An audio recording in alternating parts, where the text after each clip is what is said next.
और बिहार में शराब माफियाओं पर सरकार का बड़ा एक्शन है। 127 शराब माफियाओं की संपत्ति जब्त करने की तैयारी शुरू हो चुकी है। मद्य निषेध एवं राज्य स्वापक नियंत्रण ब्यूरो ने कोर्ट को प्रस्ताव भेजा है। मई तक शराबबंदी कानून में 57,000 लोगों की गिरफ्तारी हुई।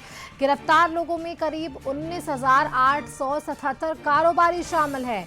यूपी और झारखंड समेत कई राज्यों में ये विशेष ऑपरेशन चलाए गए। 5 करोड़ रुपए से अधिक के यहाँ पर अगर हम बात करें तो शराब की भी बरामदगी हुई है।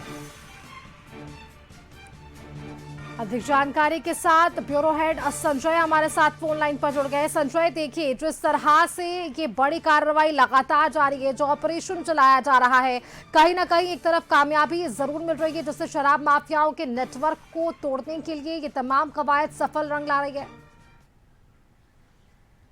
निश्चित विभाग से ये बड़ी खबर है। बिहार में पूर्ण शराबबंदी कानून को प्रभावी ढंग से लागू करने के लिए सरकार ने अब शराब माफियाओं के खिलाफ अब तक की सबसे बड़ी कार्रवाइयों में से एक की तैयारी शुरू कर दी है।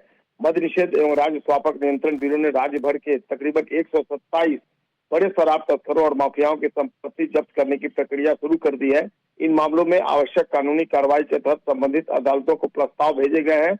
अधिकारियों का कहना है कि शराब के अवैध कारोबार से अर्जित संपत्तियों की पहचान कर उन्हें जब्त करने की दिशा में तेजी से काम किया जा रहा है।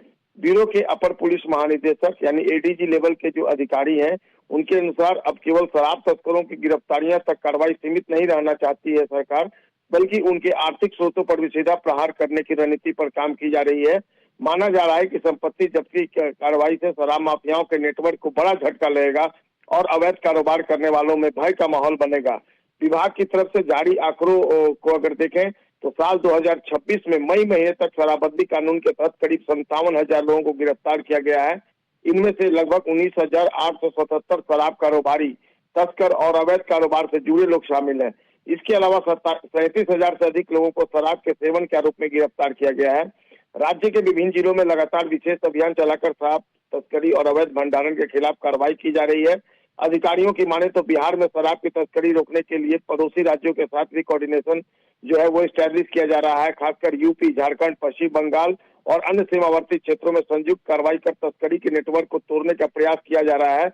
इस दौरान बड़ी मात्रा में विदेशी और देसी शराब, स्प्रिट, इसके अलावा व्हीकल और दूसरे उपकरण बरामद किए गए हैं। जब्त की गई शराब और वाहनों का मूल्य करोड़ों रुपए आंका गया है।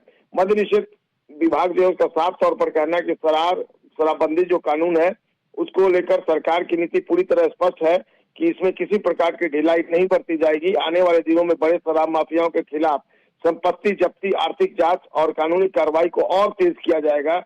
सरकार का लक्ष्य शराब तस्करी के संगठित नेटवर्क को पूरी तरह ध्वस्त करना और राज्य में शराबबंदी कानून को सख्ती से लागू करना। तो निश्चित तौर पर एक बड़ी खबर यह है कि 100 से अधिक जो शराब माफिया हैं उनकी संपत्ति जब्त करने के का प्रस्ताव एक साथ कोर्ट को भेज दिया गया है और थोड़े ही दिनों में संपत्ति जब्ती की कार्रवाई न्यायालय से अनुमति मिलने के बाद शुरू हो जाएगी।